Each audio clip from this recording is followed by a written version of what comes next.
Hello दोस्तों, नमस्कार। मैं विवेक आप सभी का बहुत बहुत स्वागत करता हूँ इस यूट्यूब चैनल पे।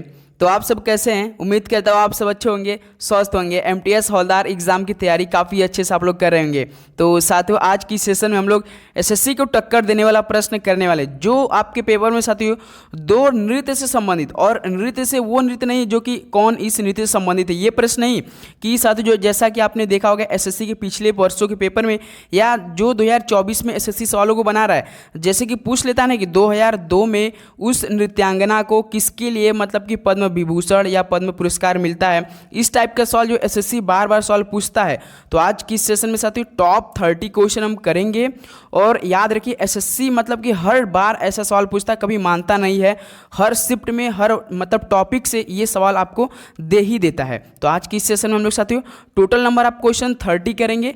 नृत्य में जो वर्ष में पुरस्कार दिया जाता और किससे संबंधित है। याद रखिए दोस्तों, आज के सेशन से आपके पेपर में बाई चांस 1 से 2 प्रश्न जरूर देखने को मिल सकता है। एक क्वेश्चन 3 नंबर का एमटीएस में रहता है, याद रखिएगा दोस्तों। तो एकदम सटीक, एकदम एनालिसिस के साथ आज की सेशन हम लोग आपको ये प्रश्न देने वाले। तो तैयार है दोस्तों आप लोग, उम्मीद करूँगा ये सेशन आप अच्छे से कर लेंगे। यदि हम टोटल नंबर आप क्वेश्चन 30 कर रहे हैं, तो यदि आपके मान लीजिए साथियों 20 क्वेश्चन सही बन रहा है, तो जो वेटेज रहेगा ना बहुत ही अच्छा आपका रहेगा। और एमटीएस में 2 सवाल पूछता है, बाय चांस इसी सेशन से आपको देखने को प्रश्न मिल सकता है। तो आप लोग रिक्वेस्ट है कि ध्यान से इस सेशन को पूरा देख लीजिएगा। ओके दोस्त, तो चलिए इस सेशन को स्टार्ट करते हैं। हम लोग का टाइमिंग क्या है, सुबह के 8 बजे चलता है क्लास, और दोपहर में 12:30 बजे, और शाम में 7 PM पे। और टेलीग्राम से अभी तक हमें नहीं जुड़े हैं तो साथियों टारगेट विथ विवेक के नाम से जरूर जुड़िए। डिस्क्रिप्शन बॉक्स में पहला लिंक दिया गया है। ओके, चलिए तो इस सेशन को स्टार्ट करते हैं और देखते हैं पहला प्रश्न क्या दिया है। उस्ताद असद अली खान ध्रुपद के निम्नलिखित में से किस शैली के वादक के रूप में प्रसिद्ध हैं। तो साथियों जो उस्ताद असद अली खान ध्रुपद के किस शैली के वादक के रूप में प्रसिद्ध थे, तो वो खंडहार वाणी के थे। तो पहले का हम लोग का साथियों सी ऑप्शन क्या हो जाएगा, यहाँ से बिल्कुल राइट ऑप्शन हो जाएंगे। चलिए अगला सवाल देखते हैं, क्वेश्चन नंबर 2। कनक राजू को निम्नलिखित में से किस लोक नृत्य के लिए 2021 में पद्मश्री से सम्मानित किया गया है। ये भी साथियों मोस्ट इंपॉर्टेंट और एक्सपेक्टेड प्रश्नों पे बात हो रही है। तो कनक राजू को किस लोक नृत्य के लिए 2021 में पद्मश्री से सम्मानित किया गया है, तो गुसाड़ी के लिए किया गया था। तो बी ऑप्शन क्या हो जाएगा, यहाँ से बिल्कुल राइट ऑप्शन हो जाएंगे। चलिए अगला सवाल देखते हैं, क्वेश्चन नंबर 3।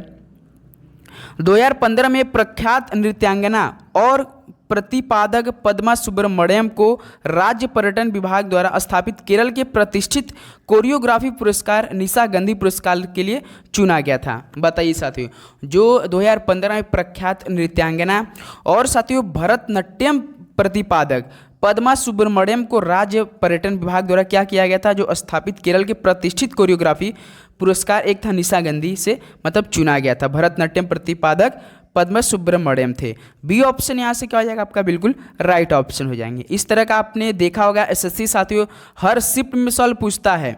देखिए क्वेश्चन नंबर 4।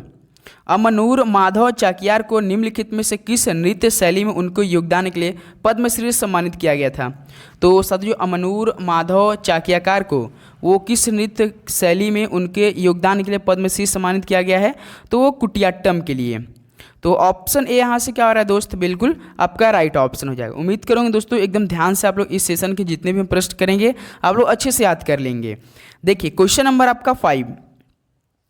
किस भारतीय संगीतकार के नाम पर संयुक्त राज्य अमेरिका के मैसाचुसेट्स राज्य ने 1984 में 20 अप्रैल को उनके नाम पर एक दिन घोषित किया।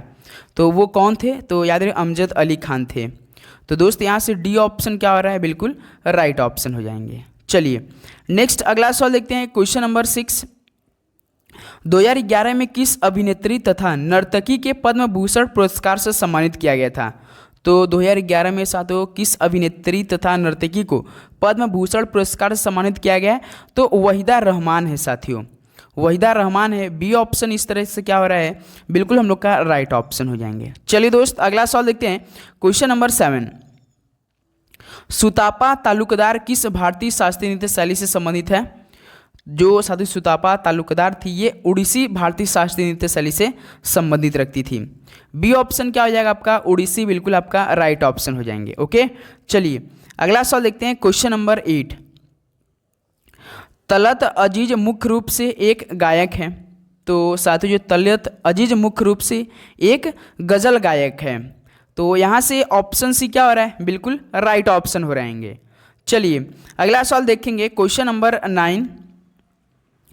कोटक्कल नंद कुमारन नायन ये किस नृत्य शैली में अपने योगदान के लिए संगीत नाटक अकादमी पुरस्कार 2019 की विजेता हैं?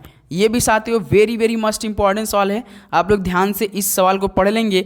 क्या सवाल दिया कि कोटक्कल नंद कुमारन नायर को, याद रखिए दोस्तों, कथकली नृत्य शैली में उन्हें अपने योगदान के लिए संगीत नाटक अकादमी पुरस्कार की तरफ से 2019 की विजेता थी वो। तो सी ऑप्शन यहाँ से क्या हो रहा है दोस्त, बिल्कुल राइट ऑप्शन हो जाएंगे। चलिए नेक्स्ट अगला सवाल देखते हैं, क्वेश्चन नंबर 10। निम्नलिखित में से किस शख्सियत ने मणिपुर नृत्य में अपने योगदान के लिए संगीत नाटक अकादमी पुरस्कार 2021 जीता? इस तरह का सवाल दोस्तों एसएससी मतलब कभी मानता ही नहीं कि हम सवाल नहीं देंगे, जरूर पूछ लेता है, आपने देखा होगा। तो बताइए दोस्तों, किस शख्सियत को मणिपुर नृत्य में अपने योगदान के लिए उन्हें संगीत नाटक अकादमी पुरस्कार 2021 जीता? तो वो थे साथियों, याद रखिए, थोकचोम इबेम्बुमी देवी। ऑप्शन बी देखिए राइट ऑप्शन, नाम भी देख लिए, थोकचोम इबेम्बुमी देवी थी। ओके चलिए अगला सवाल देखते हैं, क्वेश्चन नंबर 11। निम्नलिखित में से किस शख्सियत को समकालीन नृत्य कंटेम्पोररी डांस में उनके योगदान के लिए संगीत नाटक अकादमी पुरस्कार 2020 से सम्मानित किया गया? बताइए साथियों, किसे मिला था? तो ये मिला था साथियों भूषण लकंदरी को। ऑप्शन ए मेरे भाई क्या हो जाएगा, बिल्कुल यहाँ से आपका राइट ऑप्शन हो जाएंगे। चलिए अगला सवाल देखते हैं, क्वेश्चन नंबर 12। इसका एक बार हम साथियों आपको पीडीएफ प्रोवाइड करेंगे, एक बार आप प्लीज़ जरूर रिवीजन करेंगे, आपको हम बता देंगे कैसे आप लोग डाउनलोड करके अच्छे से उसको देखेंगे। ओके लास्ट में बता दिया जाएगा। देखिए, सुभा मुदगल निम्नलिखित में से किस संगीत विद्या के लिए प्रसिद्ध हैं? जो साथियों सुभा मुदगल थी वो प्रसिद्ध काफ़ी थी हिंदुस्तानी संगीत के लिए। तो डी ऑप्शन क्या हो जाएगा यहाँ से, बिल्कुल आपका राइट ऑप्शन हो जाएंगे। चलिए अगला सवाल देखते हैं, क्वेश्चन नंबर 13। निम्नलिखित में से किस शख्सियत ने उड़ीसा के शास्त्रीय नृत्य के लिए उड़ीसी नाम दिया? बताइए साथियों, किस शख्सियत ने उड़ीसी के शास्त्रीय नृत्य के लिए उड़ीसी नाम दिया?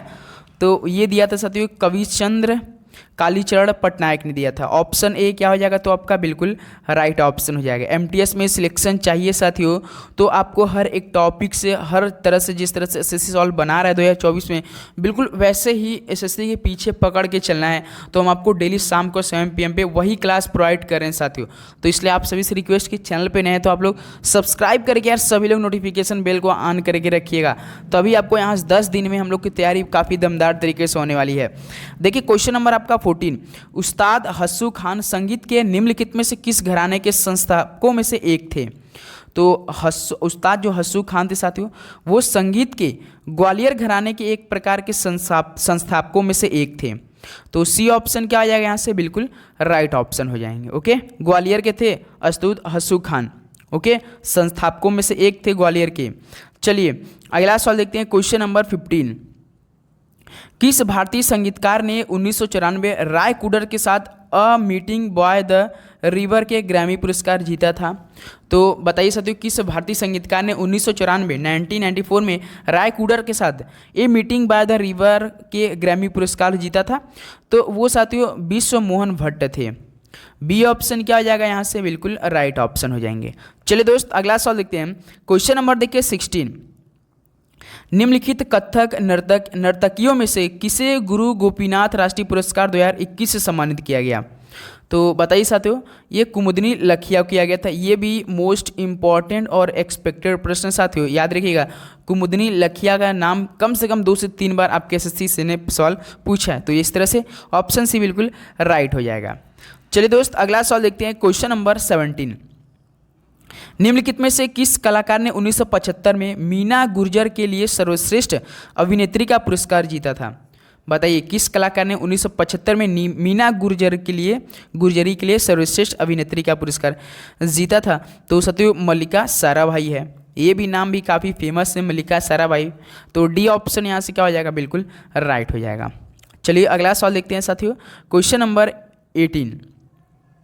प्रसिद्ध नर्तक बिरजू महाराज ने 2016 में किस फिल्म के लिए सर्वश्रेष्ठ नृत्य निर्देशक का फिल्म फेयर पुरस्कार जीता था?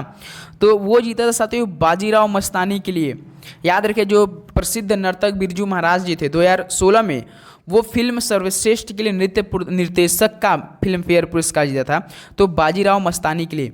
डी ऑप्शन बिल्कुल राइट ऑप्शन। एसएससी हर बार आपके जो मेन प्रसिद्ध फिल्म रहते हैं या तो उसका गाना पूछ लेता है या तो साथ ही उसका जो कलाकार है या उसमें कौन गाना गाया है, तो जरूर सवाल पूछता है। लास्ट में आपको जब 3 से 4 दिन रह जाएगा तो जितने फेमस 2023-24 के फिल्म आए थे उसके गाना के प्रोड्यूसर और फिल्म जो बनाया है और क्यों क्या उसको कौन सा पुरस्कार मिला, उससे सब हम संबंधित प्रश्न करा देंगे।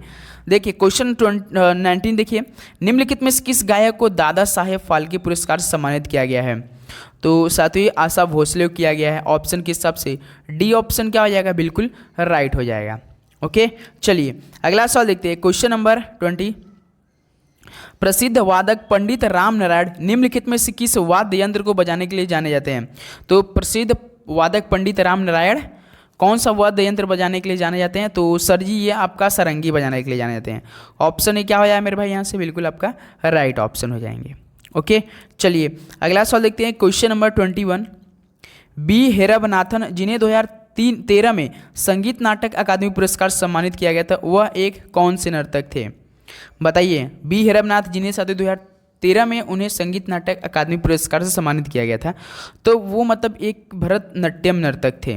ऑप्शन सी का हो जाएगा यहाँ से? बिल्कुल राइट ऑप्शन हो जाएंगे। ओके चलिए अगला सवाल देखते हैं। क्वेश्चन नंबर देखिए 22, निम्नलिखित में से कौन वाद्य यंत्र सुरबहार से संबंधित है?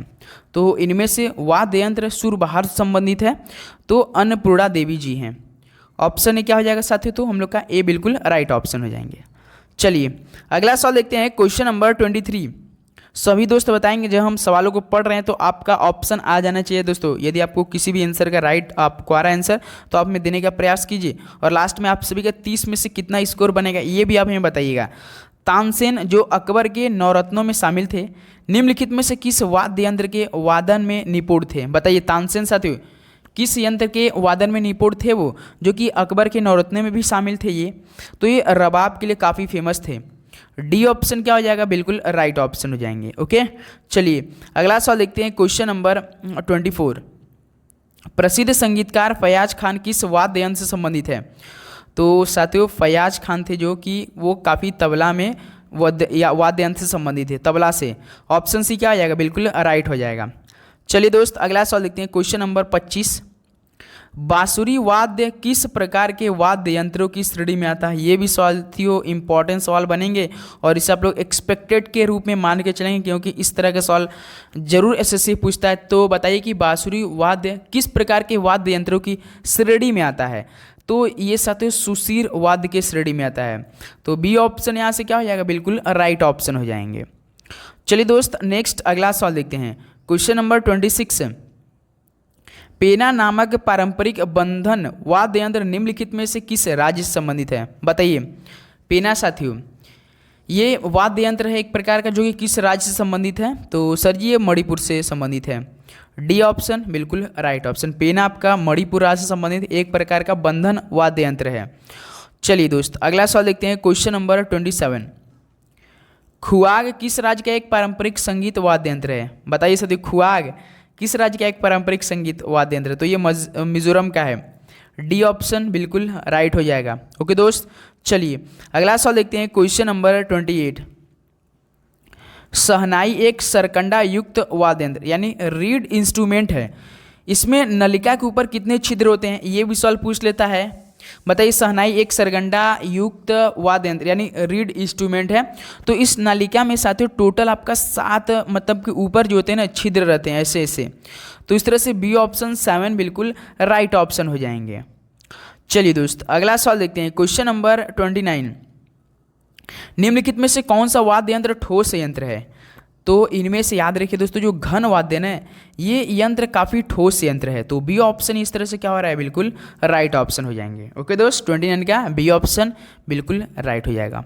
चलिए नेक्स्ट अगला सवाल देखते हैं। क्वेश्चन नंबर 30, किस भारतीय नृत्यांगना को 1977 में फ्रांसीसी सरकार द्वारा फ्रेंच पाल्मे डी ओर से सम्मानित किया गया था? बताइए दोस्त। किस भारतीय नृत्यांगना को 1977 में फ्रांसीसी सरकार द्वारा फ्रेंच पाल्मे डी ओर से सम्मानित किया गया था? तो सर जी मल्लिका साराभाई को, इनका नाम ही काफ़ी फेमस है। तो सी ऑप्शन बिल्कुल राइट ऑप्शन। एक मल्लिका साराभाई एक मृणालिनी साराभाई, ये दो नाम जो साथियों एसएससी मतलब किससे जरूर सवाल रिपीट करके पूछ लेता है। तो इस तरह से साथियों टोटल 30 क्वेश्चन। क्या आपको कोई और भी टॉपिक आपको चाहिए तो प्लीज़ आप हमें कमेंट बॉक्स में जरूर बताइए, उस टॉपिक का आपको हम प्रोवाइड जरूर करेंगे साथियों।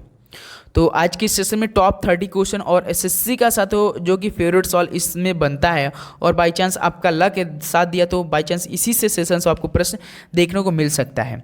तो आप सभी कितना टोटल 30 क्वेश्चन में सही हुआ साथियों। डेली का डेली शाम को 7 PM पे आपको हर एक नए दिन हर एक टॉपिक करा रहे हैं, इसलिए साथियों आपको डेली क्लास तो ज्वाइन करना ही है और उसे अच्छे से याद करना है। अब आपको सिर्फ डेली का डेली PDF प्रोवाइड करना स्टार्ट हो चुका है, तो आप टेलीग्राम से जरूर जुड़िएगा और चैनल पर नहीं तो सब्सक्राइब करके रखिएगा।